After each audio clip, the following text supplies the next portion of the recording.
Mucho hoy tener la oportunidad de presentar al profesor Rubén Morones, quien nos va a hablar sobre la nanotecnología, nanobiotecnología en el desarrollo de la siguiente generación de materiales, en particular en lo que se refiere a los materiales sintéticos vivos. El doctor Morones es profesor de la Facultad de Ciencias Químicas de la Universidad Autónoma de Nueva León, en México, donde lidera el grupo de investigaciones en nanobiotecnología y se desempeña como director del Centro de Investigación en Biotecnología y Nanotecnología. El profesor Morones obtuvo su doctorado en Ingeniería Química en la Universidad de Texas, Austin, y, y hizo sus estudios postdoctorales en el Howard Hughes Medical Institute en la Universidad de Boston, y en el Weiss Institute de la Universidad de Harvard. Además, posee licenciatura en Ingeniería Química también por la universidad en la que se graduó. Su investigación se enfoca en el área de nanobiotecnología, la biología sintética y la bioingeniería con aplicaciones en terapias antimicrobianas, materiales sintéticos vivos y la sostenibilidad ambiental. El profesor Rubén ha publicado extensamente en revistas de alto impacto y ha acumulado más de 15,000 citas a través de su trayectoria. Su trabajo innovador le ha valido numerosos premios, tanto a nivel nacional como internacional. Eh, Cabe destacar el Premio Nacional al Joven Investigador de la Academia Mexicana de Ciencias y el reconocimiento como uno de los investigadores más citados en el mundo al estar en el top 2% de la lista de Stanford University. El profesor Rubén es un miembro de la Academia Mexicana de Ciencias y de la Academia Mexicana de Ingeniería, eh, y estamos muy orgullosos de que pues también cumpla labores de editor asociado en una de nuestras revistas, ACS y S&T Water. Ha ofrecido numerosas conferencias y pues nada, está constantemente impulsando soluciones transformadoras en el ámbito de la salud y los desafíos ambientales. Rubén, muy agradecidos por tu tiempo y estamos ansiosos de lo que nos vas a comentar el día de hoy. Bueno, pues muchas gracias, Carlos. La verdad es un honor para mí, estar aquí con todos ustedes. Buenas tardes. Quiero agradecer enormemente, pues, a los organizadores de este evento, en especial a Carlos Toro, que, pues, me invitó y, pues, para mí fue una muy grata sorpresa poder estar aquí con ustedes, con el equipo de ACS Science Talks, que cumplen 5 años. Estoy también muy emocionado de esto, muchas felicidades. Y bueno, es un honor participar también en este congreso en el Ecuador, que es una forma ahora híbrida. Y pues les envío un caluroso saludo a todos, a quienes nos acompañan aquí en línea y también a los que nos acompañan de forma presencial de distintos lugares. Estoy muy, muy agradecido. Y pues realmente hoy quiero platicarles sobre un tema que a mí me apasiona mucho, que es la nanobiotecnología. Y cómo esta área del conocimiento que pues abarca varias áreas, ¿verdad? Como es la nano y la bio, y que nos permite a nosotros diseñar la siguiente generación de materiales. Y pues bueno, esta charla, como la diseñé, es que les voy a contar algunas historias de éxito que hemos tenido y que hemos vivido en mi grupo de investigación, y estas historias ilustran un poco el camino, pues, verdaderamente fascinante que iniciamos con el desarrollo de nanomateriales, con algunas aplicaciones específicas al inicio, y luego cómo hemos evolucionado hacia materiales híbridos que son cada vez más complejos y que hoy estamos trabajando en el desarrollo de lo que denominamos, pues, materiales sintético vivos. Y como su nombre lo indica, pues estos materiales combinan básicamente la parte viva y la parte sintética de algún material, dándole una versatilidad pues única a estos materiales y un enorme potencial de aplicación en diferentes áreas, como la salud, como la remediación del medio ambiente, la energía, etcétera, ¿sí? Entonces, pues quiero comenzar pues mencionando, ¿verdad? Que los materiales pues han moldeado la historia de la humanidad, en donde para entender de dónde vamos, pues es importante mirar hacia atrás, ¿verdad? Porque pues estos materiales no solamente han sido parte de la historia, sino que nos han definido como sociedad. Si pensamos un poco en cómo denominamos nuestras eras, pues podemos, siempre lo ligamos a un material. Por ejemplo, en la edad de piedra, cuando se usaban herramientas que eran rudimentarias para sobrevivir, ¿verdad? Después pasamos por la edad de bronce, que nos permitió pues crear herramientas y armas mucho más resistentes. Y después en la edad de hierro, en la que pues construimos civilizaciones enteras, estructuras monumentales y avances tecnológicos pues sin precedentes para esa época en particular. Y después con la revolución industrial, ya en el siglo XX, pues surge un parteaguas en el área de materiales. Surgen materiales completamente nuevos, como los plásticos, que transformaron la medicina y la vida cotidiana. Y después viene la nanotecnología que nos permite manipular los materiales básicamente a escala atómica, lo cual abre una puerta a una generación de materiales que le llamamos también híbridos, que combinan pues distintas estructuras o distintos materiales con diferentes propiedades.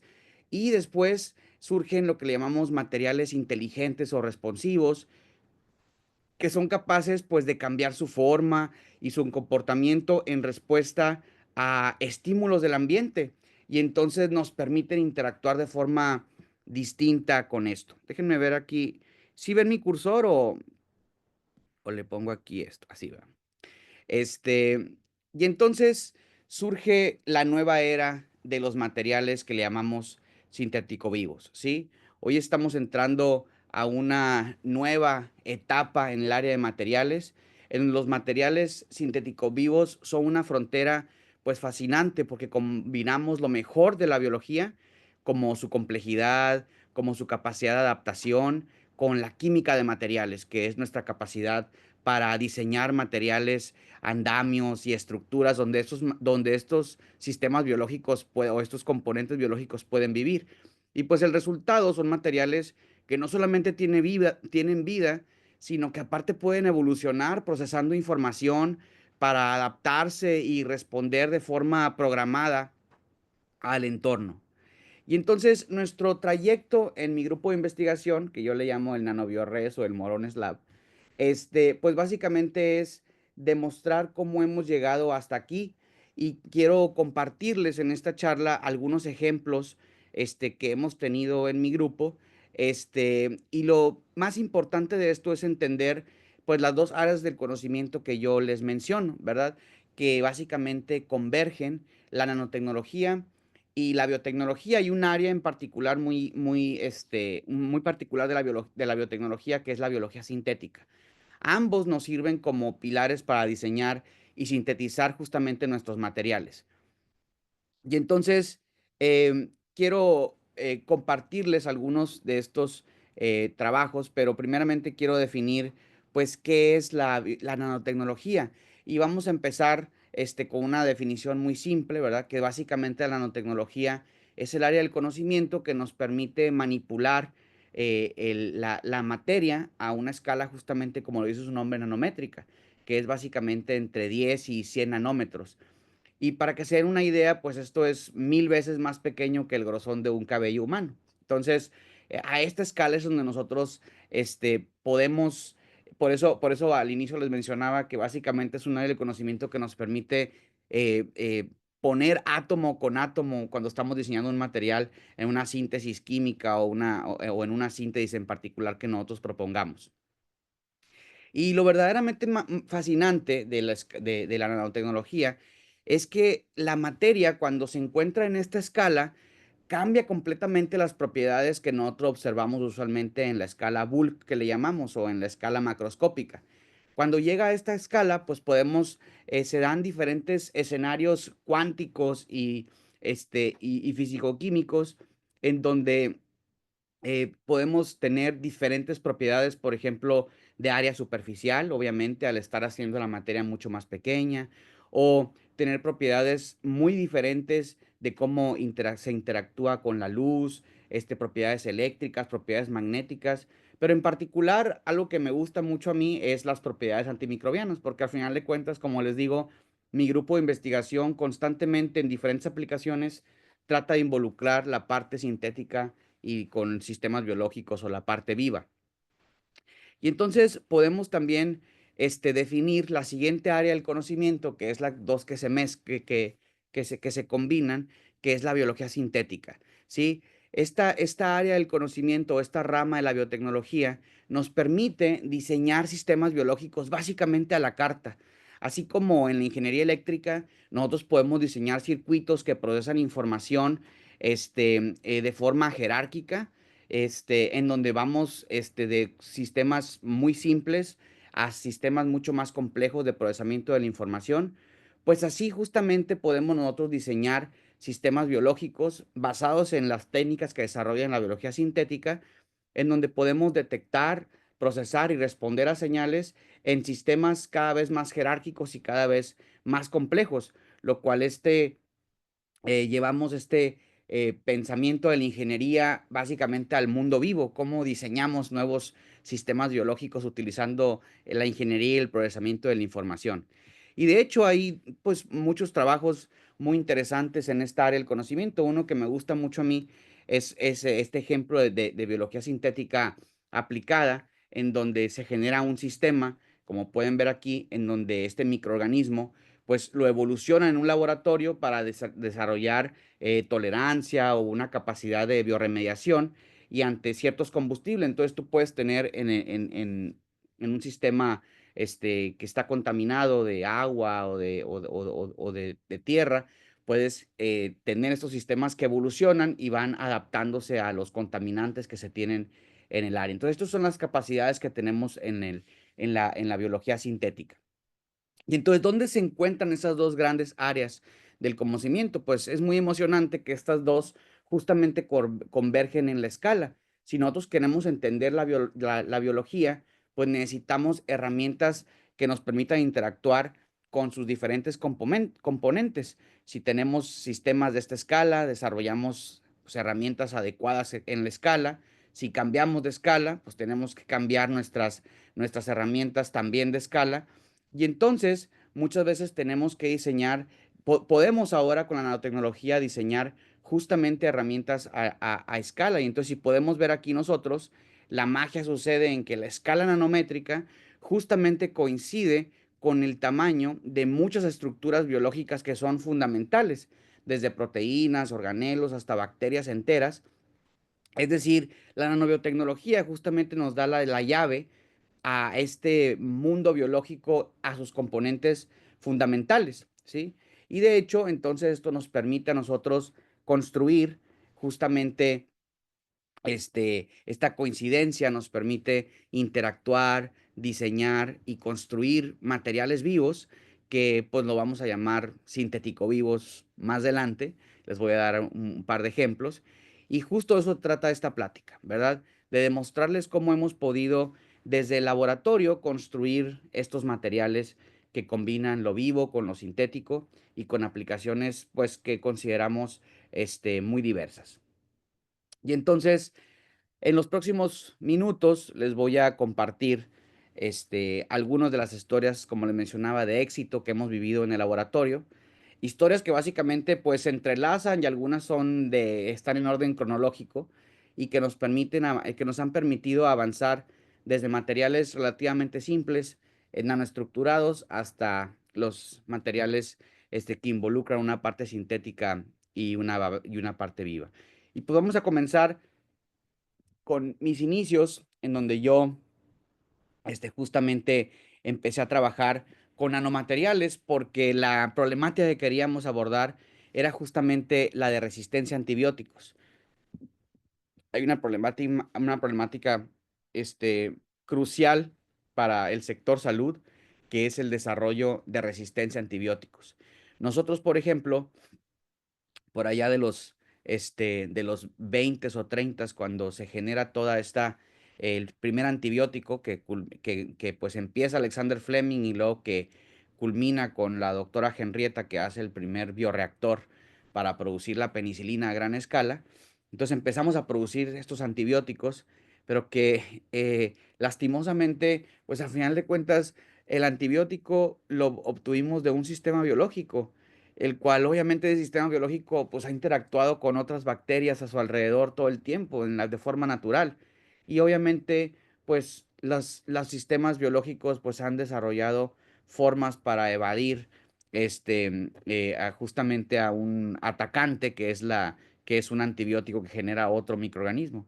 Y entonces pues a medida que empezamos a desarrollar antibióticos, pues empezamos, como los desarrollamos a gran escala, pues empezamos cada vez a ver este tipo de gráficas en donde pues cada vez es más predominante que bacterias con las cuales interactuamos cotidianamente sean resistentes a los antibióticos que usamos y que compramos en la farmacia. Y entonces, bueno, si van a cualquier plática de antibióticos así en particular, pues siempre muestran gráficas así. Usualmente empezamos muy bien, estábamos muy emocionados de los antibióticos, pero como eran sistemas tan efectivos para combatir infecciones, imagínense antes las personas podían amputarles una extremidad o hasta morir cuando se infectaban con alguna infección que ahora pues puede ser relativamente simple de curar. En un par de días con el antibiótico pues ya estás listo ya te sientes bien, ¿verdad? Entonces le llamaban los medicamentos milagrosos. Pero por esa efectividad que tenemos, tuvimos pues, un periodo de tiempo en donde no se innovó, de casi 60 años, y entonces, de casi 50 años, y entonces, hasta ahora empezamos a comprender que, pues, ahora ya no es tan fácil conseguir, antibióticos contra algunas cepas, especialmente en hospitales, y entonces es difícil contrarrestar, entonces tenemos que empezar a innovar de nuevo. Y una forma en la que innovamos nosotros es justamente desde el aspecto de los nanomateriales. ¿Cómo podemos desarrollar nanomateriales o materiales que ayuden a estos medicamentos a ser más eficientes? Y entonces, por allá del 2014, cuando yo empecé mi doctorado, y de ahí se detonó toda la parte de materiales, pues empezamos a trabajar con sistemas nanoestructurados, en este caso con nanopartículas de plata. Teníamos ahí un grant entre la Universidad de Texas y una empresa minera en México que se llama Peñoles, cuando estaba haciendo mi doctorado allá. Y entonces empezamos a trabajar con plata, con nanopartículas de plata. Y realmente las nanopartículas de plata pues son muy fáciles de sintetizar. Es una de las nanopartículas metálicas, yo creo, más simples de usar. Y ahora es muy común que mucha gente, básicamente lo que necesitas es como un tecito, con cualquier planta que pongas, haces un té, hierves, se genera un sistema oxidorreductivo y entonces tienes aquí plata iónica, como el nitrato de plata, le agregas un agente reductor que te libera electrones y la plata más se pasa a plata cero y entonces por simple termodinámica se empiezan a generar estructuras en donde se aglomeran y se generan nanopartículas esféricas, ¿verdad? Que luego obviamente si no controlas su superficie empieza a incrementar la energía superficial y entonces para bajarla empiezan a aglomerarse todas las nanopartículas y luego ya no tienes nanopartículas, entonces tienes que controlar esta síntesis, ¿verdad? Pero nosotros lo vimos más desde un aspecto, como les mencionaba anteriormente, las propiedades a escala nanométrica cambian en los materiales. Y entonces dijimos, bueno, la plata nosotros sabemos que tiene propiedades antimicrobianas desde Hipócrates, ¿verdad? Fue uno de los primeros microbicidas. De hecho, los utensilios, por eso en inglés se llama silverware, ¿verdad? Porque inconscientemente hacían los utensilios con los que comía la gente, bueno, la gente de alta alcurnia, ¿verdad? De los nobles, etcétera, lo hacían con plata y veían que mantenían los alimentos y el agua un poco más con un periodo más de durabilidad. Y entonces dijimos, bueno, vamos a ver las nanopartículas así solas, qué propiedades antimicrobianas tienen. Como pueden ver aquí, tenemos una gran gama de bacterias con las cuales podemos tratar y que tienen este efecto antimicrobiano de amplio espectro a diferentes concentraciones, ¿verdad? Y entonces, cuando me voy a la Universidad de Boston y a la Universidad de Harvard a hacer mi postdoc, este fue uno de los proyectos seminales en mi carrera, dijimos, bueno, Ahora desde una perspectiva biológica, porque ya sabíamos que las nanopartículas pues tenían propiedades antimicrobianas, pero queríamos ver por qué, para ver si podíamos nosotros hacer ingeniería de estos materiales y hacerlos mucho más complejos. Y entonces empecé a trabajar con el doctor James Collins, ya hace unos 10, 15 años, y empezamos a utilizar biología sintética, ómica, para entender cómo es que la plata pues tenía estos efectos antimicrobianos. Y entonces, bueno, hicimos unos estudios relativamente simples al inicio. Por ejemplo, y determinamos cuál era la concentración mínima inhibitoria en la que la plata la podíamos utilizar para contrarrestar microorganismos. Y después hicimos estudios en toxicidad en ratones para ver si era compatible, si había una ventana terapéutica que le llamábamos. Entonces, pues, por ejemplo, más o menos la toxicidad la ubicamos entre 120 y 240 micromoles, y acá teníamos un efecto antimicrobiano más o menos a 30. Y entonces, pues, teníamos esa ventana terapéutica interesante. Y entonces empezamos a hacer toda la ómica, la proteómica, y generamos un mecanismo de acción bastante complejo y bastante detallado. Pero lo interesante fue que encontramos dos propiedades, o hallmarks que le llaman de este comportamiento antimicrobiano. Y uno era que aumentábamos la permeabilidad en las membranas mediante diferentes interacciones físico-químicas. Y la otra era que generábamos una condición oxidorreductiva dentro de la célula que hacía que la célula muriera.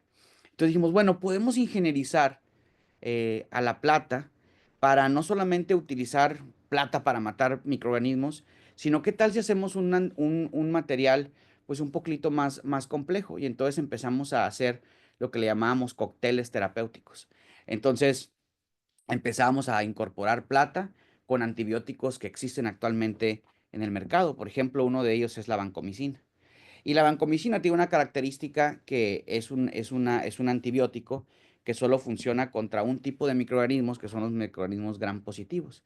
Y la razón por la cual solamente interactúan con gram positivos es porque los microorganismos gram positivos tienen solamente una membrana de peptidoglicano, cuando las gram negativas tienen una doble membrana. Y entonces la vancomicina, como tiene ciertas características de volumen, no puede entrar a las gram negativas, solamente entra a las gram positivas, por eso tiene esta especificidad.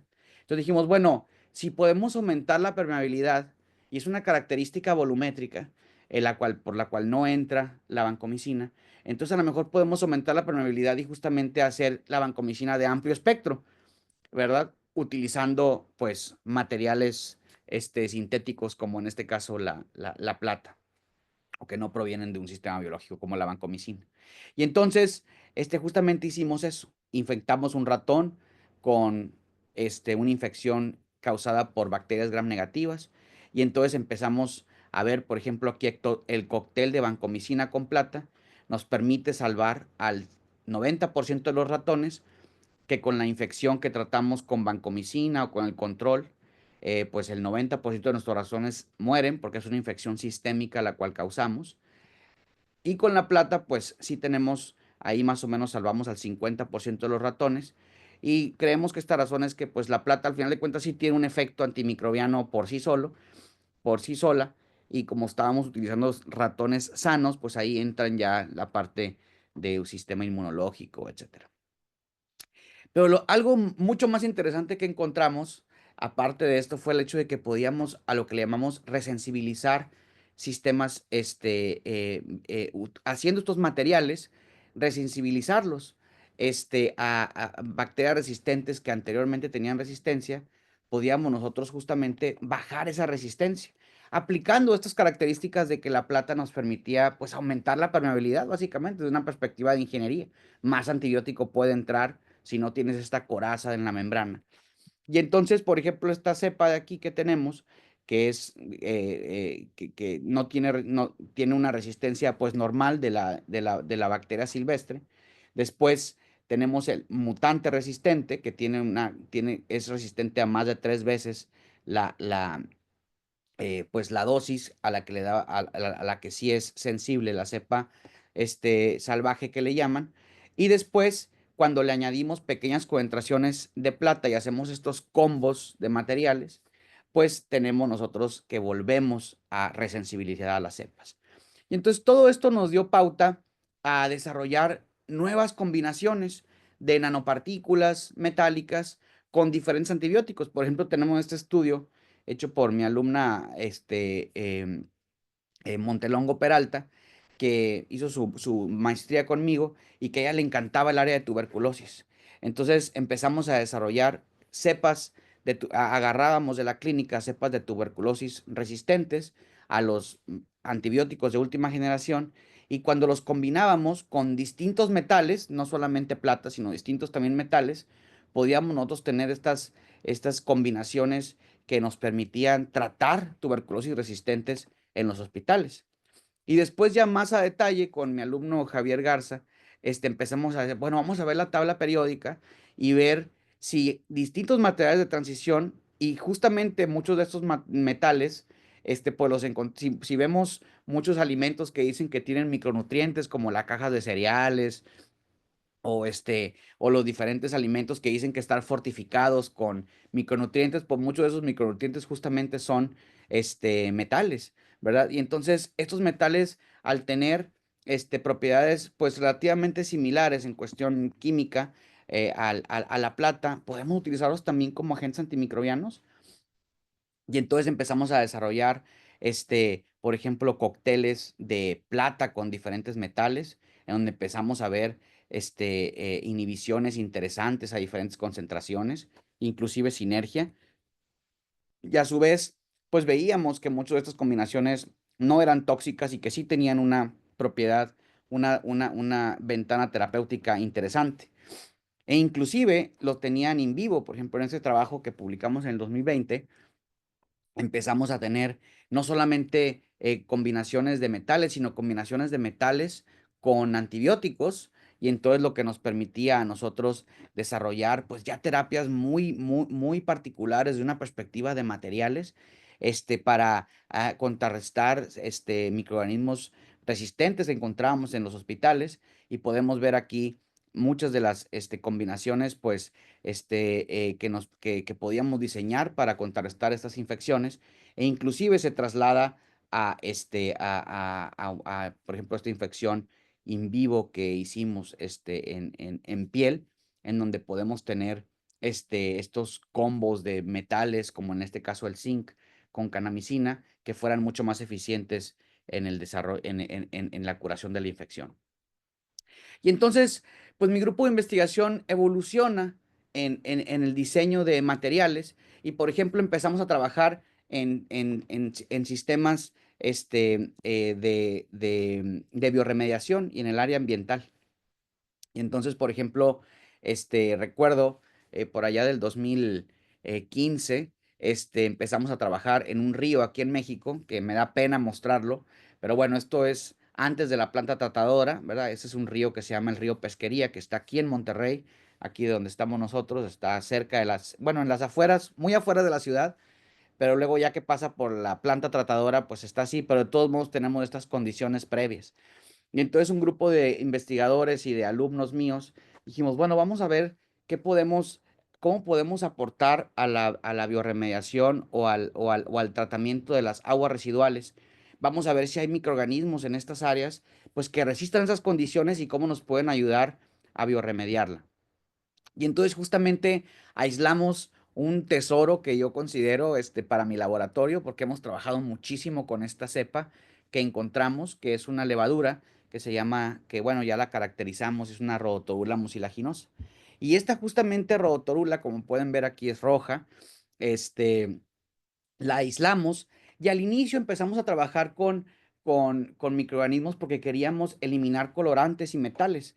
El río Pesquería tiene una gran concentración de colorante porque tenemos muchas tenerías aquí en Nuevo León donde se tiñe la piel. Y entonces empezamos a trabajar con cuando crecíamos estos cultivos de estas y aislamos este microorganismo, veíamos que crecía en presencia de cantidades altas de metales y también de colorantes. Y justamente empezamos a ver que producía como estos, pues estas materiales que pues eran como polímeros. Y entonces empezamos a decir, bueno, si se producen, pues pudiera ser por algo, ¿verdad? Es un estrés que se le causa a las cepas. Entonces, bueno, pues caracterizamos nuestro material y luego lo aplicamos, por ejemplo, a biorremediación de aguas para eliminar colorantes. Podemos ver aquí que a diferentes concentraciones el azul de metileno, pues nuestros polímeros, exopolímeros, pues los podíamos utilizar para absorber estos colorantes. Y no solamente eso, sino que empezamos a decir, bueno, ¿cómo podemos producirlos a gran escala, estos exopolímeros, utilizando estos microorganismos? Y veíamos que podíamos justamente, en presencia de diferentes concentraciones de metales, en este caso, por ejemplo, el zinc, podíamos, la biomasa se mantenía similar, pero aumentábamos en gran cantidad la cantidad de exopolisacárido que se ponía, o estos biopolímeros.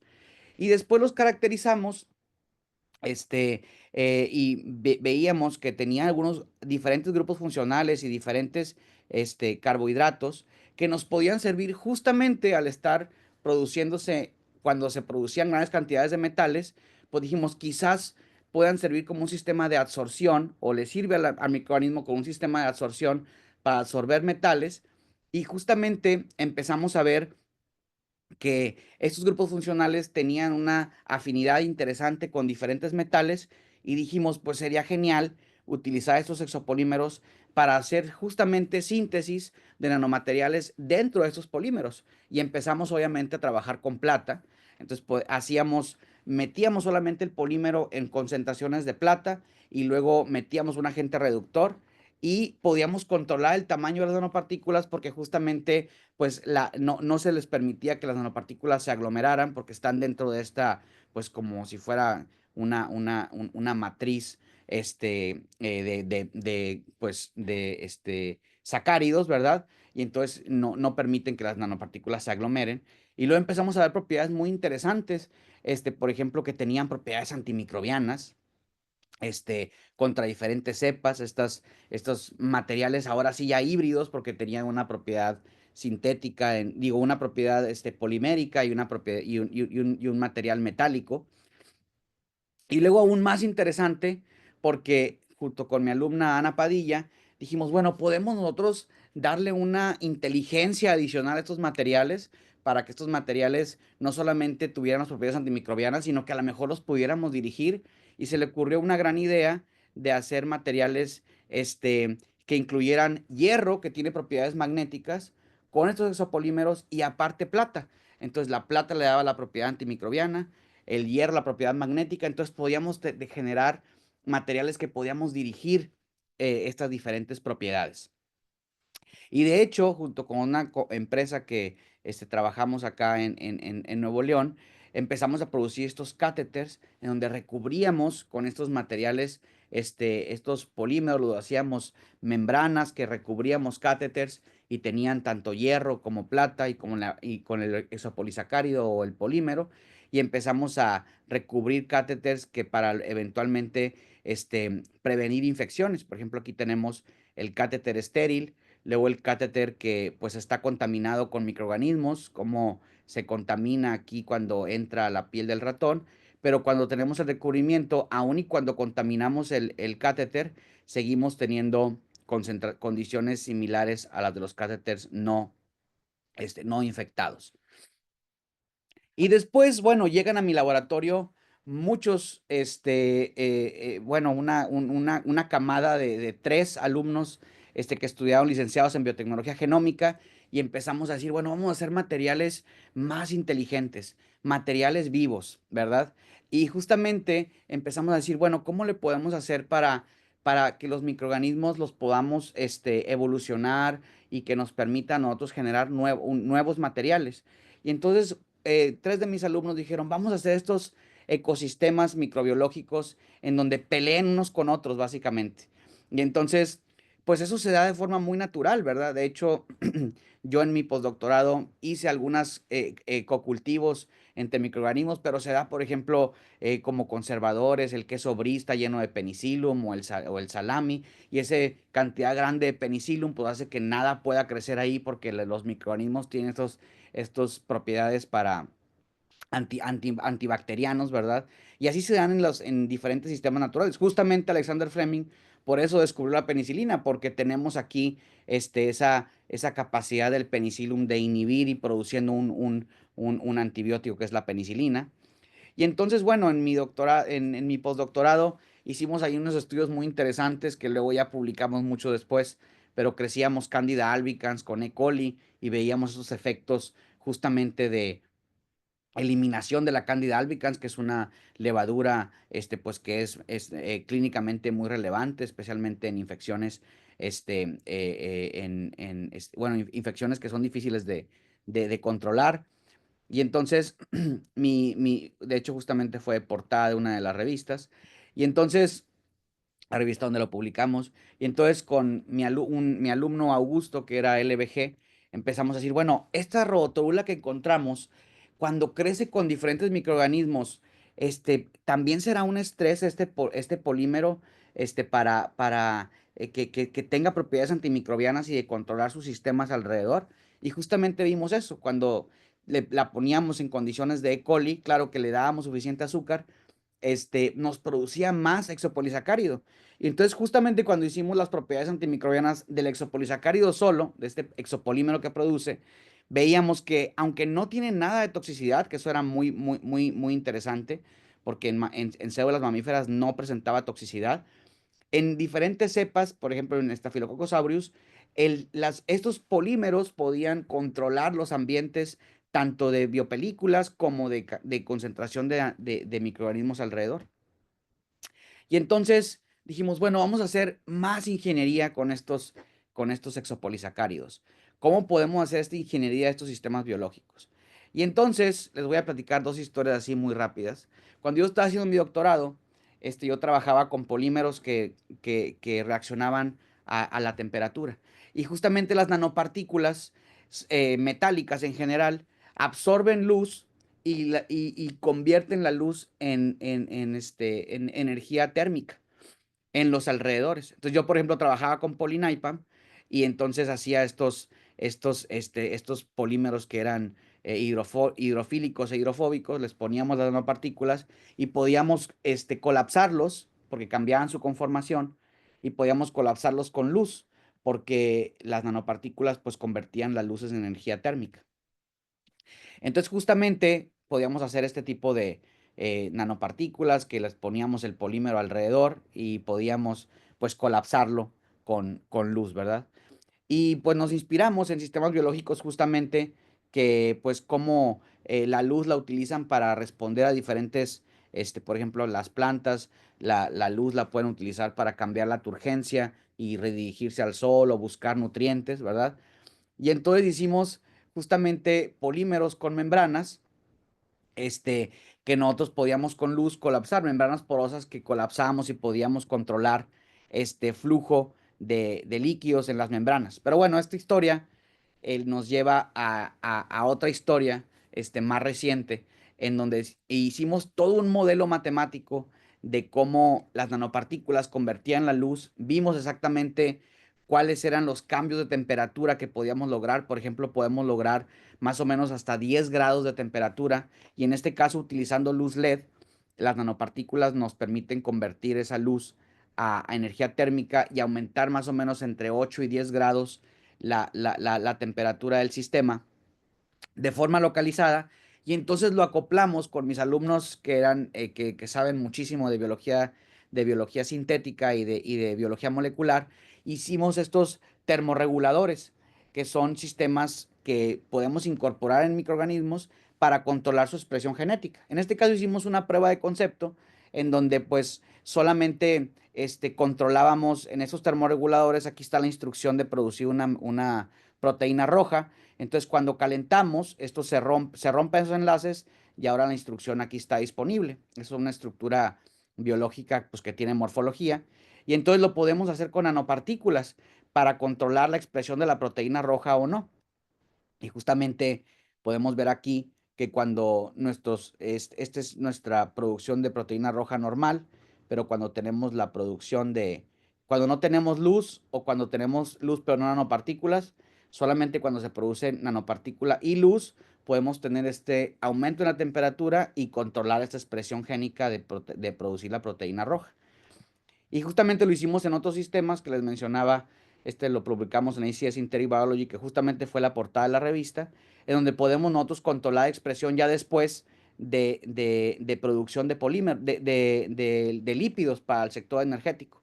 Estos microorganismos, cuando no tenemos la incorporación de la luz, no se generan estas condiciones biológicas de control genético, y entonces no tenemos la producción de lípidos, pero cuando sí podemos controlar la producción de lípidos.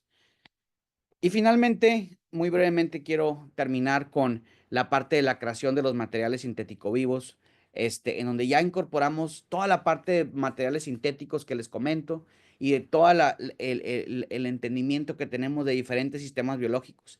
Y entonces empezamos a crear estos materiales en donde ya se borran estas fronteras, en donde la química, los materiales y la biología se dividen, sino que solamente creamos materiales que conjuntan todo esto, ¿verdad? Entonces, en un artículo que publicamos en ACS Omega recientemente, hace un año, abordamos las problemáticas de tener un sistema biológico vivo adentro de un material polimérico, ¿sí? O de o de un andamio, se puede decir. Porque podrán decir, bueno, nada más lo metemos ahí el material biológico, pero, por ejemplo, tiene que ser un andamio que sea biocompatible, que tenga difusión de oxígeno y de nutrientes para que pueda, pues, estarse alimentando y poder tener una actividad metabólica adecuada. Y luego, aparte, pues el material también le tiene que dar cierta estabilidad mecánica, térmica, que sea longevo, que podamos utilizarlo por cierta cantidad de tiempo y que luego, aparte, nuestros sistemas biológicos, pues no estén ahí concentrados en el material y que no después se salgan del material, lo que le llaman el famoso leaking. Y entonces, bueno, llega una postdoctorante a mi grupo de investigación, Isabel Camal, que se especializa en generar matrices de quitosano, que es un material pues altamente biocompatible. Y entonces ella genera estos materiales porosos de quitosano, en donde decíamos, bueno, ¿podremos nosotros incorporar algún microorganismo vivo en esos materiales porosos y que aparte tenga estas propiedades de seguir metabólicamente activo y que podamos controlar? Y entonces decíamos, bueno, pero al inicio lo hacíamos y se salían todas lo empezamos a hacer con Saccharomyces y se salían todas las cepas, básicamente no estaban ancladas al andamio. Y entonces ella encuentra que la Calendula officinalis es un extracto de una planta que tiene ciertas propiedades físico-químicas que permiten actuar como este anclaje entre las cepas y el material, en este caso, el quitosano. Y empezamos a trabajar con Saccharomyces cerevisiae y la Calendula officinalis. Y entonces, haciendo una metodología de freeze drying, empezamos nosotros a desarrollar esta conjugación entre los sistemas biológicos, que es la Saccharomyces, y las esponjas estas de quitosano. Y entonces podemos ver aquí que generamos estas esponjas y después tienen propiedades, pues, alta porosidad, tiene la capacidad de transmitir nutrientes, absorber agua, etcétera. Y entonces incorporamos estas levaduras. Las levaduras, la Saccharomyces cerevisiae, la empezamos a integrar. Podemos ver aquí el nanomaterial, las esponjas junto con las Saccharomyces. Y podemos ver que la viabilidad de las células se mantiene. Sí, nosotros podemos hacer fermentación y producción de etanol, inclusive haciendo rondas de congelación, almacenamiento y luego otra vez utilizando el material en ciclos. Y podemos ver que pues es compatible consumiendo glucosa, por lo cual son metabólicamente activos y también produciendo etanol en diferentes sistemas y podemos ver aquí nuestros sistemas biológicos adentro, las Saccharomyces adentro del nanomaterial. Y de hecho justamente fue la portada de ACS Omega al al proponer un material que pues se podía separar de forma fácil, mostraba estabilidad. Aparte hicimos ahí un estudio de costos y era fácil de utilizar. Como les digo, la Saccharomyces pues se utiliza en la panificación, en fermentación de alimentos. Es sumamente, es un material completamente que le llaman no tóxico, ¿verdad? Y entonces pues empezamos a desarrollar. Justamente ahora estamos en la componente de desarrollar diferentes aplicaciones para diferentes áreas del conocimiento. Pues con eso termino mi plática. Espero haberles mostrado este trayecto histórico del lab, de cómo hemos ido cada vez desarrollando materiales mucho más complejos y mucho más, con aplicaciones mucho más especializadas. Este es mi grupo de investigación. Aquí estamos afuera del centro de investigación que actualmente dirijo. Es el Centro de Investigación en Biotecnología y Nanotecnología. Este, es un grupo pues relativamente grande, muchos alumnos de licenciatura, de posgrado, postdoctorantes. Aquí está nuestro centro de investigación. Y bueno, quiero agradecer a mis fuentes de financiamiento, toda la parte del Consejo Nacional de Ciencia y Tecnología, de la parte gubernamental, también de la Universidad Autónoma de Nuevo León y de algunos proyectos de la Secretaría de Educación Pública. Y siempre estamos buscando alumnos brillantes que quieran trabajar en el área de materiales. Estos son mis contactos. Tenemos diferentes posgrados en la universidad, a los cuales se pueden incorporar y que son 100% fondeados por el gobierno de México. Inclusive los alumnos internacionales tienen una cuota de manutención y beca de la universidad, así que es tanto maestrías como doctorados. Y es todo.